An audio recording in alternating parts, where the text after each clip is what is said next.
चलिए पाठ प्रारंभ करते हैं। अखंडम सच्चिदानंदम अवांगमनसगोचरम आत्मानम अखिलाधारम आश्रये दुष्टसिद्धये अर्थतोप्यद्वयानन्दानतीतद्वैतभानतः गुरुनाराध्य वेदान्तसारं वक्ष्ये यथामति।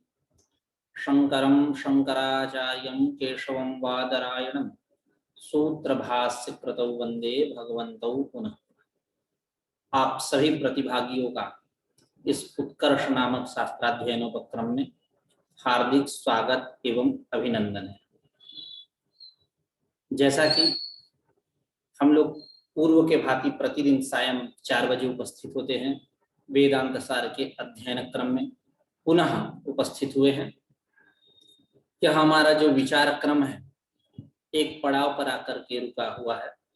उस पड़ाव से पहले सुपरिचित होंगे, उसके बाद आगे का पाठ प्रारंभ करेंगे। जैसा कि मैं संक्षिप्त रूप से बता दूं, समय ज्यादा न लेते हुए, यह हमारा विचार क्रम तत्त दार्शनिकों के मतानुसार किसको आत्मा माना जाए उस पर प्रवर्तित है, जिसमें हम लोगों ने अति प्राकृत के दृष्टि में आत्म तत्व क्या है, वो किसको आत्मा मानता है, इस पर विचार किया गया। चार्वाक किसको आत्मा मानता है, बौद्ध किसको आत्मा मानता है, उस चरवाक में भी अपरश्चर्वाक ऐसा करके कई चरवाक के मत यहाँ उपस्थापित किए गए। उन सबसे हम लोग परिचित हुए तथा प्रभाकर और नैयायिक अख्यातिवादी और अन्यथा ख्यातिवादी क्रमशः ये किसको आत्मा मानते हैं, इस पर भी हम लोगों ने विचार किया विगत पाठ में। और भट्ट, कुमारिल भट्ट, जिनका सिद्धांत वेदांत सिद्धांत जैसा कुछ मिलता जुलता है, प्रमाणों की बात करें तो प्रमाण संख्या दोनों की एक है। 6 प्रमाण जो भट्टों के यहाँ स्वीकृत है वही वेदांतियों के यहाँ स्वीकृत है, या यूं कहें जो वेदांतियों के यहाँ 6 प्रमाण है, प्रत्यक्ष, अनुमान, उपमान, आगम, अर्थापत्ति, अनुपलब्धि, वही उनके यहाँ भी है। तो उनके मत में किसको आत्मा माना जाए, इस पर भी हम लोगों ने विचार किया। प्रज्ञान घन आनंदमय इत्यादि श्रुति के बल से उन्होंने, और अनुभव प्रमाण के बल से, अनुभव प्रमाण था अहम न जानामि, माम अहम न जानामि इत्यादि अनुभव के बल से अज्ञानोपहित चैतन्य को वो लोग आत्मा मानते हैं। इस पर भी हम लोगों ने विचार किया विगत पाठ में। यानी हमारा विचार क्रम यहाँ आकर के रुका हुआ है। अब अपरो बौद्ध करके विचार करेंगे। कुछ ही अंश बचा हुआ है, मतलब यूं कहें कुछ ही अंश बोले तो अपरो बौद्ध केवल यही अंश बचा हुआ है। इनके दृष्टि में समझते हैं कि ये किसको आत्मा मानते हैं। तो अपरो बौद्ध अशदेव इदमग्र आसित इत्यादि श्रुते सुसुप्तौ सर्वाभावात् अहम सुसुप्तौ नासम इति उत्थितस्य स्वाभाव परामर्श विषयानुभवाच्च शून्यम आत्मेति वदति।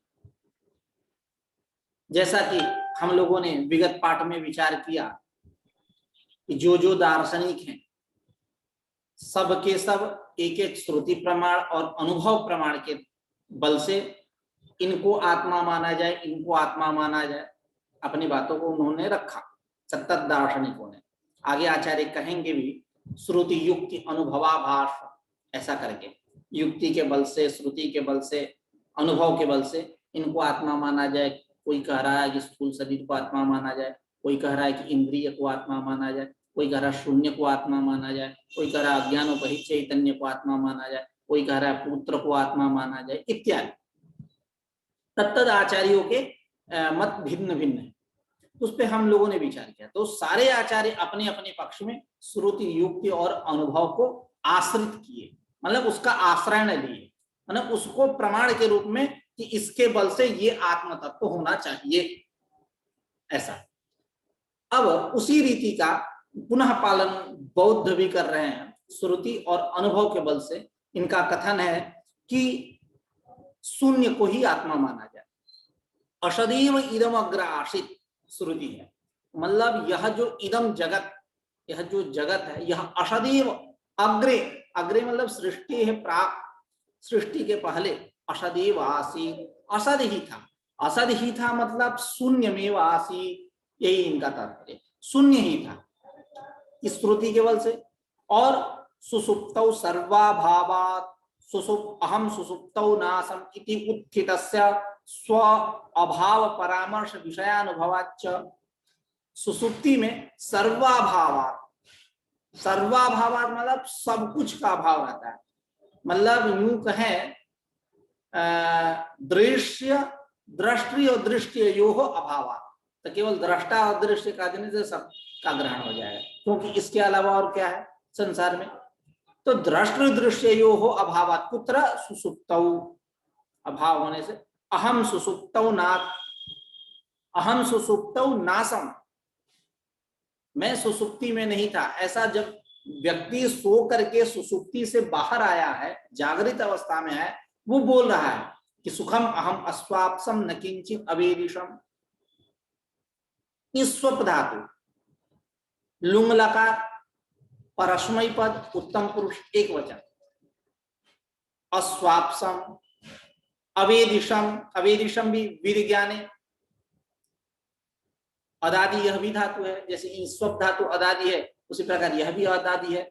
लुंग लकार परस्मय पद उत्तम पुरुष एक वचन, अवेदिशम। सुखम अहम अस्वाप्सम न किंचित अवेदिशम, सुख को मैंने चखा लेकिन मैं बयान नहीं कर सकता कि वह सुख किस प्रकार का था। इस प्रकार सुसुप्ति से उठ करके जब जागरण काल में जागृत अवस्था में आया व्यक्ति, तो इस प्रकार का वो कथन कर रहा है, इस प्रकार का विचार कर रहा है, ठीक है। लेकिन और दूसरी बात, एक तो ये कि मैं सुख को भोगा उसको बयान नहीं कर सकता, दूसरी बात जो परामर्श कर रहा है उस परामर्श का विषय किसको बना रहा है, स्व अभाव को, स्वाभाव को, स्वभाव स्वाभाव को, यानी मैं सुसुप्ति में नहीं था, इस प्रकार के अभाव को विषय बना रहा है। इस प्रकार के अनुभव से शून्यमात्मेति वदति, अभाव को विषय बना रहा, अभाव यानी शून्य, शून्य ही आत्मा है बौद्ध के यहाँ, उसी को कह रहे हैं सुसुप्तौ सर्वाभावात् एक हेतु, सुसुप्ति में सब कुछ का अभाव होने से यानी दृष्टि दृश्ययोहाभावात्। दूसरी बात अहम सुसुप्तौ नाशम इति उत्थितस्य कस्यचित् पुरुषस्य स्व अभाव परामर्श विषयानुभवाच्च, और च का मतलब और, परामर्श का विषय किसको बना रहा है, स्व अभाव को। इस प्रकार के स्व अभाव परामर्श विषयानुभव के कारण शून्यम आत्मेति वदति, शून्य ही आत्मा है, ऐसा बहुत लोग कहते हैं। अब यहां तक विचार था तत्त दार्शनिकों के मतानुसार किनको किनको आत्मा माना जाए, ये किनको किनको आत्मा मानते हैं, उस पर हमारा विचार था। जैसा कि मैंने पूर्व में भी कहा था कि तब तक जो दार्शनिक हैं उनके उत्तरोत्तर वाक्य से पूर्वोक्त वाक्यों का पूर्वोक्त आत्मत्व निर्णय का खंडन हुआ। जैसे कुछ लोग पुत्र को आत्मा मान रहे, उनका स्थूल शरीरम आत्मेति वदति, ऐसा मानने वाले जो लोग हैं, तो उस स्थूल शरीरम आत्मेति वदति, उसके स्थूल शरीर आत्मा, स्थूल शरीर ही आत्मा है।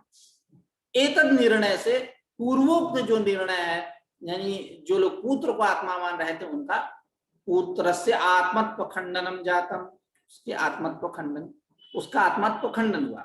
इसी बात को आचार्य कह रहे हैं एतेषां पुत्रादीनां अनात्मत्वम उच्यते, एतेषां पुत्रादीनां, पुत्र प्रभृतीनां अन्येषां, जो मान रहे हैं आत्मा, सबका अनात्मत्वम उच्यते, मतलब ये आत्मा नहीं है, आत्मा नित्य शुद्ध बुद्ध मुक्त सत्य स्वभाव जो है वही आत्मा है। ये सब जो पुत्रादि हैं इनका अनात्मत्व कहा जा रहा है।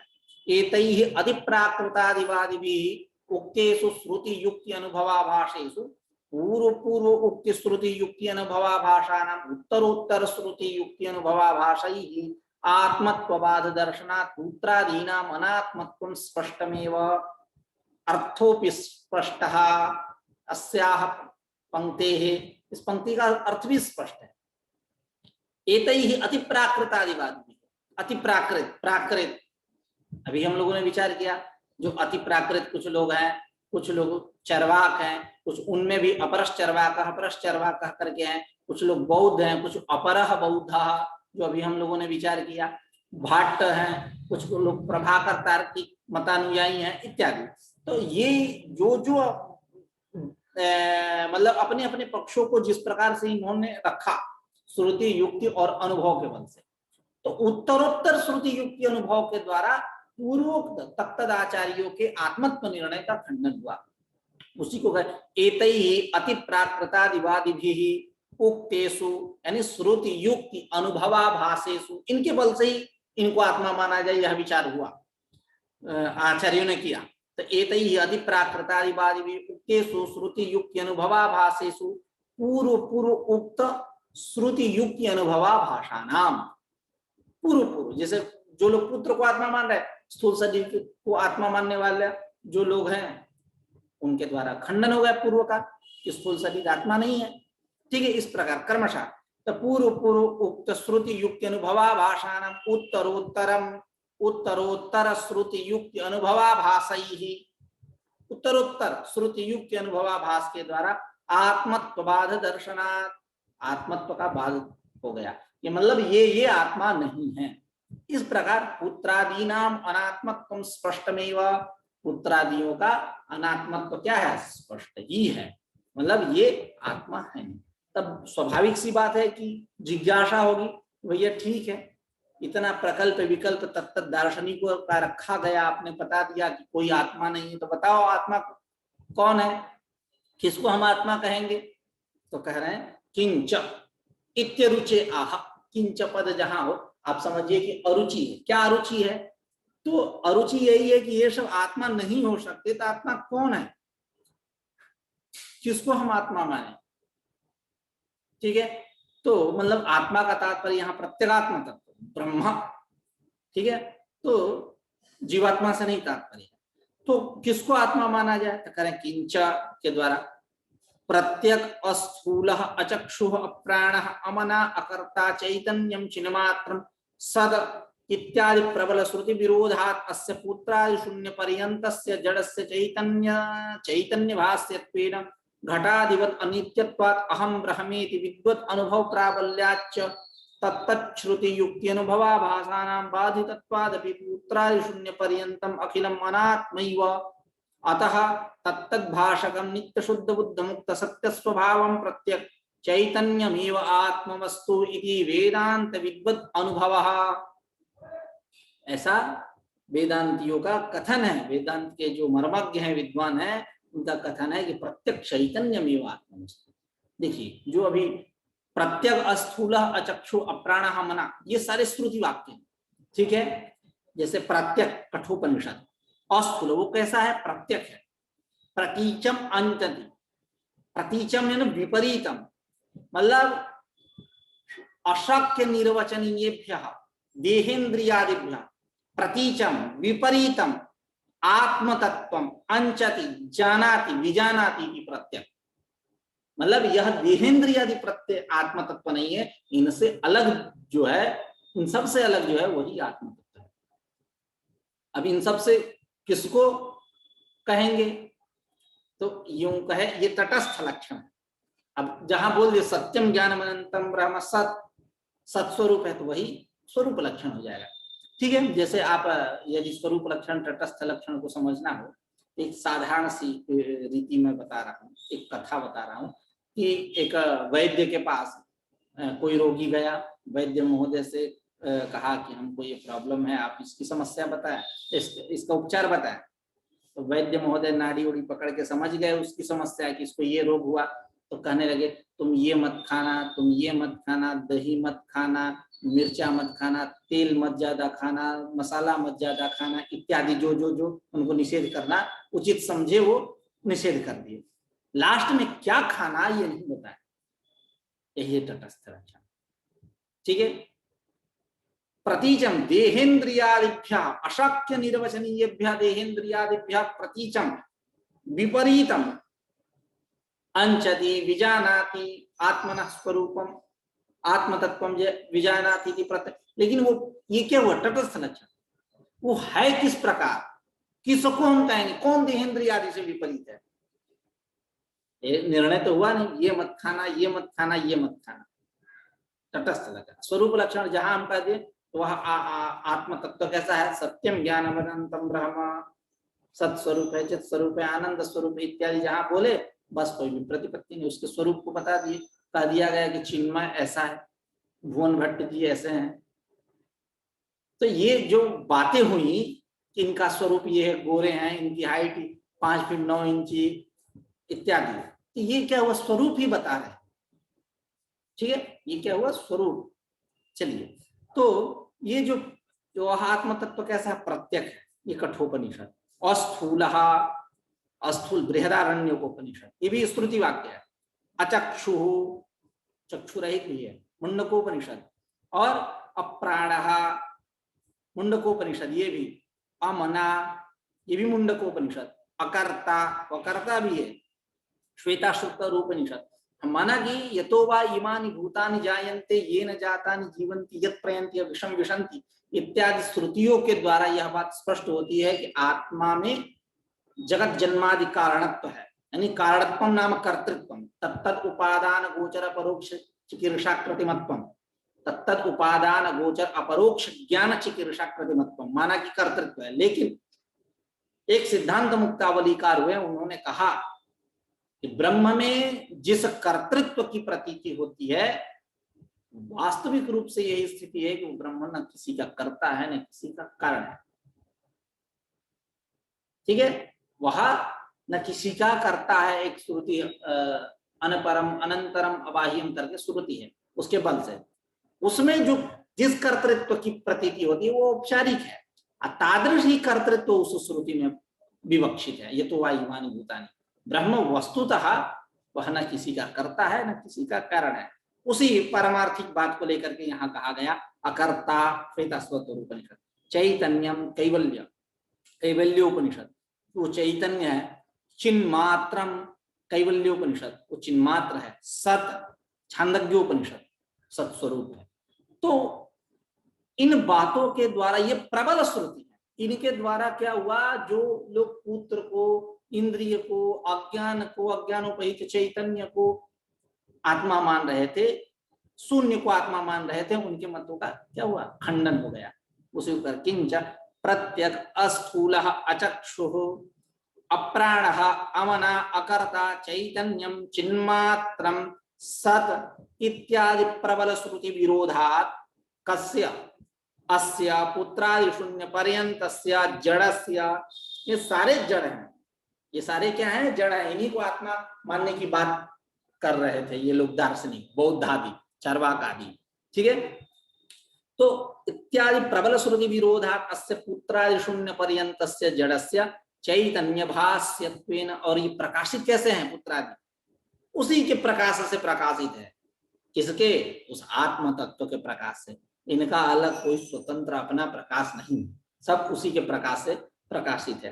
तो चैतन्य चैतन्य भास्यत्वेन घटादिवत अनित्यत्वात्, ये कैसे हैं, घटादि के समान। जिस प्रकार घटादि क्या है, अनित्य है, मुद्गर पाठ करिए खत्म, नष्ट हो जाएगा।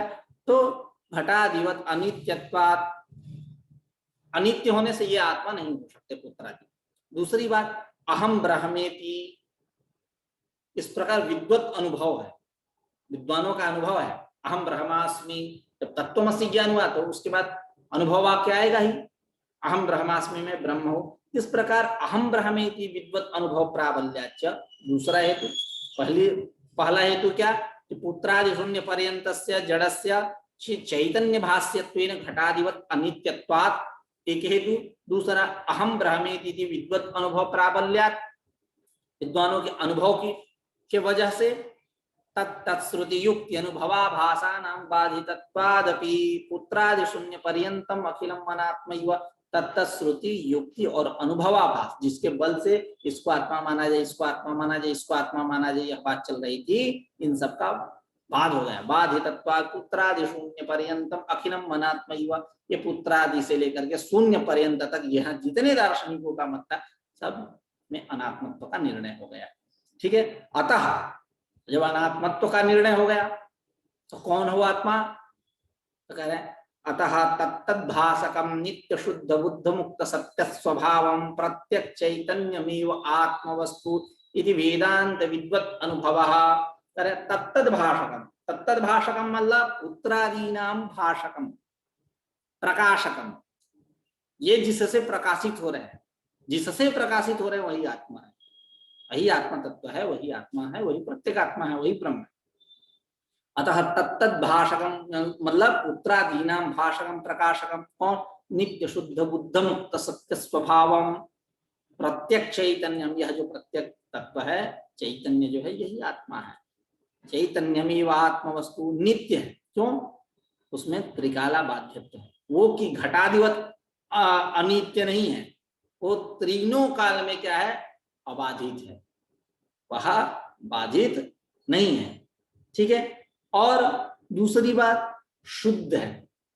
शुद्ध है यानी अविद्यादि दोषों से वह रहित है, बुद्ध है, चित स्वभाव है, ज्ञान स्वरूप है, मुक्त है, मुक्त स्वभाव है, अशरीरी है। कौन? वह आत्मा सत्य स्वभाव, और वह क्या है? सत्स्वरूप है, प्रत्येक तत्व है, अशक्य निर्वचनीय देहेंद्रियादि से विपरीत है उसका स्वरूप। ऐसा जो चैतन्य, वह चैतन्यमेव, वह चैतन्य ही आत्मवस्तु आत्मा है। इति विद्वत् अनुभवः, ऐसा विद्वानों का अनुभव है। ठीक है। अतः एक बार पुनः पंक्ति पाठ दे रहा हूं।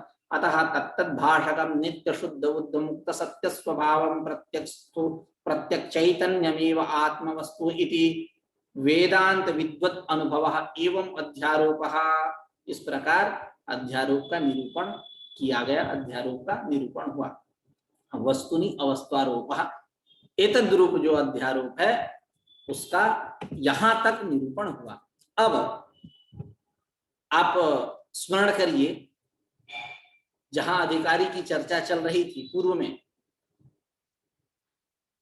वहां अयम अधिकारी जनन मरणादि संसार अनल तप्तः दीप्त शिला जलराशि उपहार पाणी श्रोत्रियम ब्रह्मनिष्ठम गुरु उपसृत्य तमनुसरति। हम लोगों ने विचार किया, जब साधन चतुष्ट नित्य नैमित्तिक प्रायश्चित्तोपासनानुष्ठान निर्गत निखिल कलमशतया निदांत निर्मल स्वांत साधन चतुष्टय संपन्न प्रमाता, जब एतादृश प्रमाता रहेगा, तमाम सद्गुणों से युक्त रहेगा, तब उसकी कैसी स्थिति होगी?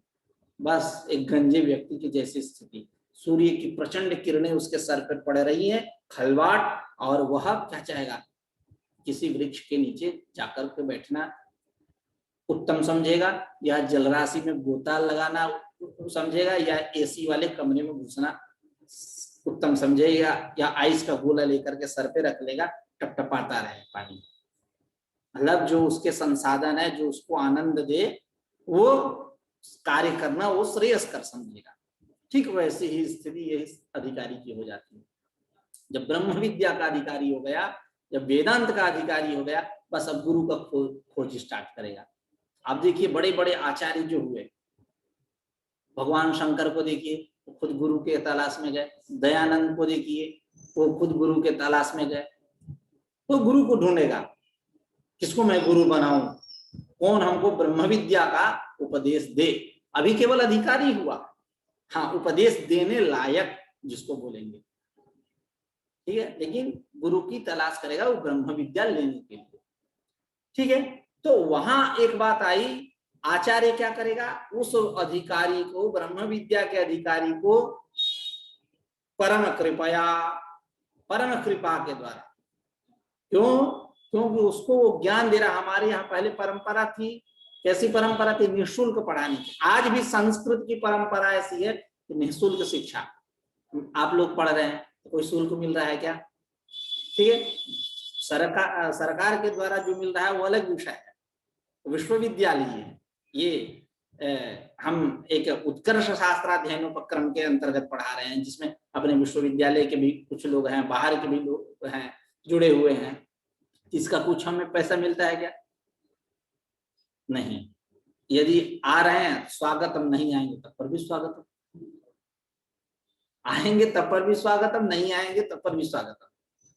तो खैर, तो वो गुरु यदि शिष्य को पढ़ा रहा है तो कृपा कर रहा है। ठीक है, परम कृपया अध्यारोपापवादन न्यायन एनम उपदिशति, एनम शिष्यम उपदिशति। कौन? वह गुरु। श्रुति भी कहती है श्रोत्रियम ब्रह्मनिष्ठम तम अनुसरति समित पाणि और तस्मै स उपसन्नाय प्राह। तस्मै शिष्याय उपसन्नाय समीपम आगताय समीप में आया हुआ जो शिष्य है, तस्मै उपसन्नाय प्राह तस्मै सह विद्वान। कौन? वह विद्वान गुरु। तस्मै उपसन्नाय शिष्याय सह विद्वान प्राह ब्रह्म तत्वम प्राह, ब्रह्म तत्व का उपदेश करता है। तो वो एक प्रकार से कृपा है। तो वहां बात चलेगी अध्यारोपापवादन न्यायेन एनम उपदिशति। तो अध्यारोप के विषय में तो हम लोगों ने विचार किया, असत्वभूतायाम रज्जौ सर्पारोपवत् वस्तुनि वस्त्वारोप, यहाँ से लेकर के यहाँ तक अध्यारोप। अब अपवाद किसे कहते हैं उस पर विचार अब प्रारंभ होगा। तो आचार्य कह रहे हैं शब्दानंद अपने शब्दावली में, अपवादो नाम रज्जु विवर्तस्य सर्पस्य रज्जुमात्रत्ववत् वस्तु विवर्तस्य अवस्तुनः ज्ञानादिः प्रपंचस्य वस्तुमात्रत्वम्। यही अपवाद है। मतलब जो जैसा है उसको वैसा समझ जाओ, यथार्थ ज्ञान। मतलब रज्जु का विवर्त सर्प है तो हम सर्पत्व बुद्धि ना करके रज्जुत्व बुद्धि करेंगे, यही अपवाद है। इस वस्तु का, ब्रह्म का यह संपूर्ण जगत क्या है, विवर्त है, तो हम उसमें अवस्तुभूत अज्ञान आदि जो सकल प्रपंच है उसमें हम वस्तुत्व बुद्धि ना करके उसको हम मिथ्या समझ रहे हैं और वस्तु को हम वस्तु के रूप से समझ रहे हैं, तो उसी का विवर्त यह प्रपंच है। जैसे हमने रज्जु का विवर्त जो सर्प, वहां सर्पत्व बुद्धि ना करके रज्जुत्व बुद्धि कर रहे हैं, यही विवर्त अपवाद है। उसी प्रकार वस्तु का विवर्त जो अवस्तु अज्ञान आदि सकल प्रपंच, उसमें हम वस्तुत्व बुद्धि समझ रहे हैं, उन सबको हटा दे रहे हैं, उसको काट छाट के एकदम अलग कर दे रहे हैं, हम वस्तुत्व बुद्धि कर रहे हैं, यही क्या अपवाद। उसी को आचार्य ने कहा अपवादो नाम रज्जु विवर्तस्य सर्पस्य रज्जुमात्रत्ववत्, उसको रज्जुमात्र समझना। ठीक उसी क्रम में उसी समान, उसी के समान वस्तु विवर्तस्य अवस्तुनः अज्ञानादिः प्रपंचस्य वस्तुमात्रत्वम्, वस्तुमात्र समझना, यही क्या अपवाद। जो जैसा है उसको कहे अधिक धर्म का तिरस्कार करके जो वास्तविक स्थिति है उसको समझना, यही क्या है अपवाद। ठीक है। जैसा कि तदुक्तम सतत्वतोन्यथा प्रथा विकार इत्युदीरितः अतत्वतोन्यथा प्रथा विवर्त इत्युदाहरितः। अब देखिए, अब आई बात रज्जु विवर्तस्य सर्पस्य रज्जुमात्रत्ववत् विवर्त की बात आई, तो विवर्त परिणाम दोनों साथ साथ सहोदर हैं, उसकी चर्चा यहाँ आचार्य कर रहे हैं। विकार पद से यहाँ हम परिणाम को लेंगे। जैसे दूध का परिणाम क्या है, दही। मृत्तिका का परिणाम क्या है, घट। विवर्त क्या, ब्रह्म का विवर्त यह संपूर्ण जगत है। रज्जु का विवर्त क्या है, यह सर्प है। शुक्तिका का विवर्त क्या है, रजत है। जैसा कि आचार्य वाचस्पति मिश्र कहते हैं भामती के मंगलाचरण में, अनिर्वाच्य विद्याद्वितय सचिवस्य प्रभवतो विवरता यस्यैते व्यद निलतेजो पवनयः यतश्चाभुद्विश्वं चरमचरमुच्चावचमिदं नमामस्तद्ब्रह्मा परिमित सुखज्ञानमृतम्। विवर्ता कौन, व्यद निलतेजो पवनयः, ये पंच तत्व क्या है, उस ब्रह्म के विवर्त है। यह संपूर्ण भूत भौतिक दृष्टि जो है उस ब्रह्म का विवर्त है। बात समझ में आई। इसकी चर्चा एक और जगह चलती है सिद्धांत लेस में कि ये बताइए ब्रह्म में जो उपादानता है वह उपादानता कैसी उपादानता है। क्या नैयायिकों के समान आरंभकत्व रूप उपादानता उस ब्रह्म में बैठी है, अथवा सांख्याचार्यों के समान परिणामित्व रूप उपादानता बैठी है, अथवा कोई दूसरी उपादानता है, बताओ। तो वेदांती कहते हैं कि देखिए नैयायिकों के समान आरंभकत्व रूप उपादानता उस ब्रह्म में नहीं उठी। नैयायिक क्या कहता है कि जो परमाणु इत्यादि ये सब परमाणु द्वेणुकादि जगत के उपादान कारण है। कैसे उपादान, आरंभक रूप, क्योंकि द्वेणु परमाणु से द्वेणु उत्पन्न हुआ, द्वेणु से त्रस्रेणु उत्पन्न हुआ, उससे तत् उत्पन्न होते गए। तो आरंभकत्व रूप उपादानता है परमाणुओं में, ऐसा नैयायिक मानता। वैसी उपादानता हमारे यहाँ नहीं है ब्रह्म में। क्यों, ब्रह्म किसी का आरंभक नहीं हो सकता। और परिणामी उपादानता भी नहीं है इस ब्रह्म में। नहीं, सांख्याचार्य क्या कहते हैं, उनका सिद्धांत है कि प्रकृति का संपूर्ण जगत जो है यह परिणाम है। उनके यहाँ प्रकृति मतलब सत्वरजस्तमसाम साम्यावस्था, विश्वस्य कार्य संघातस्य सामूलम नतस्याह मूलांतरम अनवस्था प्रशंका, उसका यह परिणाम रूप है, मायामय यह जगत है। तो उस पर वेदांती कहते हैं कि देखिए परिणामी उपादानता जहां ब्रह्म में मानी, उनके यहाँ परिणामी उपादानता की एक विशेषता है कि परिणाम और परिणामी में अभेद होता है। जैसे मृत्तिका का घट क्या है, परिणाम, परिणामी उपादानता है मृत्तिका में, इन दोनों में अभेद है। जो मृत्तिका वही घट है, जो घट है वही मृत्तिका है। सारी बीच नारी है कि नारी बीच सारी है ना, ऐसा। तो परिणामी उपादानता में परिणाम और परिणामी की अभिन्नता होती। तादृश उपादानता यदि मान ले तो ब्रह्म में बैठ जाएगा आकर के विकार, अब बैठ जाएगा विकार और तांडव करने लगेगा। ब्रह्म हमको भी बता देगा कि ब्रह्म का जन्म होता है, इसका स्थिति होती है, इसका नाश होता है, जबकि ब्रह्म ऐसा नहीं है। विकार का मतलब यही, उसमें जन्मादि की संभावना कर देगा। इसलिए ब्रह्म में कैसी उपादानता है, विवर्तोपादानता, मतलब अविद्या नाम अज्ञानेन व्यदादि प्रपंच रूपेण विवर्तोपादानत्वम्। अविद्या के द्वारा यह संपूर्ण, माया के द्वारा यह संपूर्ण जो वेदादि प्रपंच है, इन सब का वह विवर्तोपादान कारण है ब्रह्म। उसके विषय में बहुत परिणाम और विवर्त के विषय में बहुत चर्चा मिलती है। आप सिद्धांत ले संग्रह देखिए, आप वेदांत परिभाषा देखिए, आप वाक्य पदियम देखिए, वहां भी स्वपज्ञ वृत्ति में विवर्त परिणाम की चर्चा करते हैं। ठीक है, उनके यहाँ वैयाकरणों के यहाँ परिणाम और विवर्त एक जैसा है, कुछ ज्यादा भेद नहीं। ठीक है, जैसा कि मैं बता दूं संक्षिप्त रूप से, वेदांत परिभाषा में चर्चा चलती है, उपादान समसत्ता का कार्यापत्ति परिणाम, उपादान विषम सत्ता का कार्यापत्ति विवर्त।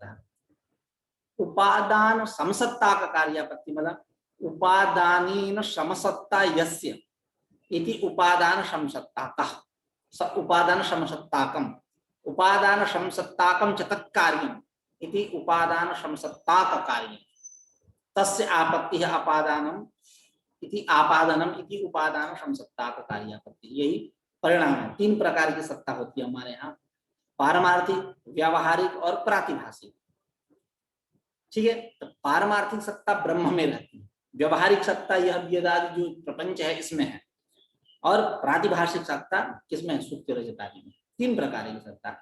तो यह ब्रह्म जो है, उस ब्रह्म का यह संपूर्ण जगत विवर्त है, उसमें पारमार्थिक सत्ता है जगत में, व्यवहारिक सत्ता, उस विषम सत्ता जहाँ रहे वो विवर्त, सम सत्ता रहे वहां परिणाम। उपादान समसत्ता का कार्यापत्ति, जहां सम सत्ता, जैसे उदाहरण दे दीजिए, मृत्तिका का परिणाम क्या है, यह घट। तो मृत्तिका में कैसी सत्ता, व्यवहारिक घट में व्यवहारिक समसत्ता।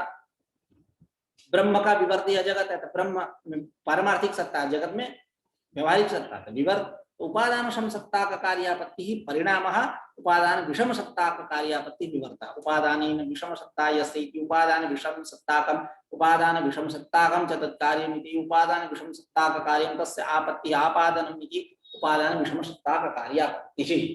ठीक है, और यह जैसे सुक्ति रजत इत्यादि ले लीजिए, यह शुक्ति रजत कैसे है, शुक्ति में कौन सी सत्ता, व्यवहारिक सत्ता, रजत में प्रातिभाषिक सत्ता, तो विषम सत्ता हो गई, तो इसलिए शुक्ति का विवर्त है। कौन, यह रजत। लेकिन वही रजत कभी विवर्त रूप में भी रहता है, कभी परिणाम रूप में भी रहता है। बुद्धि का इस्तेमाल करिए। अविद्या की अपेक्षा वहां रजत जो है परिणाम रूप रहेगा, क्योंकि अविद्या की सत्ता प्रातिभाषिक सत्ता, और रजत की सत्ता सुक्ति रूप पे जो रजत है, झूठ मूठ का रजत, उसकी भी प्रातिभाषिक सत्ता। तो दोनों की सत्ता एक जैसी होने से वह परिणाम होगा अविद्या की अपेक्षा, और चैतन्य की अपेक्षा विवर्त होगा। चैतन्य में रहने वाली सत्ता कौन सी सत्ता है, तो पारमार्थिक सत्ता है। रजत में रहने वाली सत्ता प्रातिभाषिक सत्ता, तो उसकी अपेक्षा यह विवर्त नहीं, चैतन्य की अपेक्षा विवर्त और अविद्या की अपेक्षा परिणाम। क्यों, यहाँ कहां से चैतन्य आ गया बात होगी, अब यहाँ से चैतन्य कहाँ आ गया? साक्षात अविद्या का ही तो सब कुछ, ये सब जो दिख रहा है। उसी प्रकार रजत भी अविद्या का ही परिणाम है। यहाँ चैतन्य कहाँ से ला करके उसको कह दिए कि उसकी अपेक्षा यहाँ विवर्त है रजत में? तो कह रहे हैं है। हमारे यहाँ वेदांतियों के यहाँ सर्वस्यापि कार्यस्य सोपादान अविद्या अधिष्ठान आश्रित परियमात, ऐसा नियम है। हमारे यहाँ जितने कार्य दिखाई दे रहे हैं सारे कार्य सोपादान अविद्या, उन कार्यों का उपादान जो अविद्या, उस अविद्या का अधिष्ठान कौन? चैतन्य। उस चैतन्य में सारे कार्य जाकर अध्यस्त है। सर्वस्य असमन मते वेदांति नाम मते सर्वस्यापि कार्यस्य सोपादान अविद्या अधिष्ठान आश्रित नियमात, अविद्या का जो अधिष्ठान चैतन्य उसमें आश्रित है। उस चैतन्य की अपेक्षा यह सारे क्या होंगे? विवर्त रूप। संपूर्ण प्रपंच, न केवल रजत ही, संपूर्ण प्रपंच विवर्त है। ठीक है। और अविद्या की अपेक्षा परिणाम रूप। आप बहुत सारी चर्चाएं हैं, आप जैसे सोपज्ञ वृत्ति में देखेंगे, भर्तृहरि की जो सोपज्ञ वृत्ति है वाक्य पदियम, तो उस पे कहते हैं एकस्य तत्वात् अप्रच्युतस्य भेदानुकार नुकारेण असत्या विभक्तान्य रूपोपग्राहिता विवर्तः। ठीक है। और भी बहुत सिद्धांत संग्रह में आप देखेंगे, पहले वेदांत शुक्ति मंजरी में भी कहा गया तत्रोपादानता विश्व विवर्तास्पदता चितः स्वाभिन्न न्यून सत्तार्थो विवर्त इति कथ्यते। स्वाभिन्न न्यून सत्तार्थः विवर्तः। और भी मिलता है परिणाम विवर्त के विषय में सिद्धांत संग्रह में, वस्तुनः तत्समसत्ता को अन्यथा भाव परिणामः तद असमसत्ता का विवर्तः। और दूसरा लक्षण कारण सलक्षण अन्यथा भाव परिणामः तद विलक्षणः विवर्तः। और भी मिलता है लक्षण कारणाभिन्नम कार्यम परिणामः तदभेदम विनैव तद्व्यतिरेकेण दुर्वचम कार्यम विवर्तः इति। आप सिद्धांत संग्रह में जाकर के देख लीजिए। तत्त बहुत और भी बहुत जगह परिणाम और विवर्त की चर्चा हुई है। ठीक है।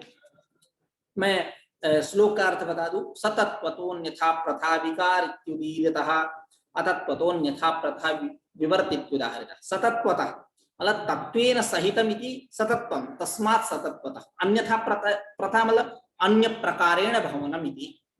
प्रथा प्रसिद्धि है ना, मतलब पूरे, जैसे दूध का परिणाम क्या है? दही। दूध का परिणाम दही है, यानी दूध पूरे अपने रूप रंग कैल्शियम के साथ जाकर के दही के रूप में हो गया, पूरे तत्वों के साथ बदल गया।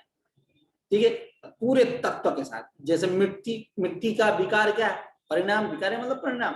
घट, ये नहीं कि मिट्टी ने कुछ अपना अंश छुपा लिया, कहा कि मैं अंश को छुपा ले रही हूँ उसके बाद घट बनूंगी, ऐसी बात नहीं है, पूरे तत्वों के साथ। ठीक है। तो सतत्वतोन्यथा प्रथा विकार इत्युदीरितः कथितः, जो पूरे तत्वों के साथ अन्यथा प्रथा हो, अन्य रूपेण भवनम मतलब उसका कीर्तन दूसरे नाम से हो, उसकी आकृति दूसरी हो जाए, उसको हम बोलेंगे विकार।